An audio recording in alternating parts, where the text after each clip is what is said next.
میں نے اپنی عمر بتائی، ان کی پوچھی تو کہنے لگیں 95 سال، ان کے والد کا انتقال بھی 105 سال کی عمر میں ہوا تھا۔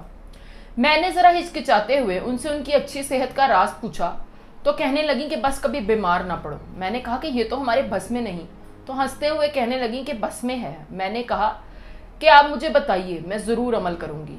تو میرے قریب آ کر آہستہ سے کان میں کہنے لگیں کہ جب بھی کوئی چیز کھاؤ تو بسم اللہ پڑھ کے ہی منہ میں ڈالو، پھر چاہے وہ پانی کا قطرہ ہو یا پھر چنے کا دانہ۔ میں خاموش ہو گئی۔ کہنے لگیں کہ اللہ نے کوئی بھی چیز بے مقصد یا بلا وجہ نہیں بنائی، ہر چیز میں کوئی نہ کوئی حکمت پوشیدہ ہے، اس میں فائدے بھی ہیں اور نقصانات بھی۔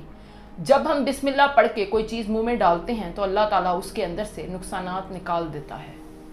کہنے لگیں کہ ہمیشہ بسم اللہ پڑھ کے کھاؤ پیو اور کھانا کھانے کے دوران بھی دل میں اپنے رب کا شکر ادا کرتے رہو، اور جب کھانا کھا لو تو اس کے بعد بھی ہاتھ اٹھا کر اپنے خالق کا شکر ادا کرو۔ میری آنکھیں تر ہو چکی تھیں۔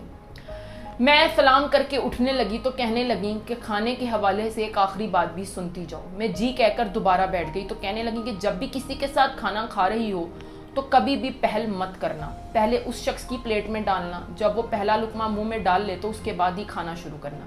میری ہمت نہیں پڑ رہی تھی کہ ان سے اس کا بھی فائدہ پوچھوں، تو خود ہی کہنے لگیں کہ یہ تمہارے کھانے کا صدقہ ہو گیا، اور اللہ تعالیٰ بھی تم سے راضی ہو جائے گا کہ تم نے خود سے پہلے کسی دوسرے کا خیال رکھا۔ پھر کہنے لگیں کہ یاد رکھو، کھانا جسم کی اور بسم اللہ روح کی غذا ہے۔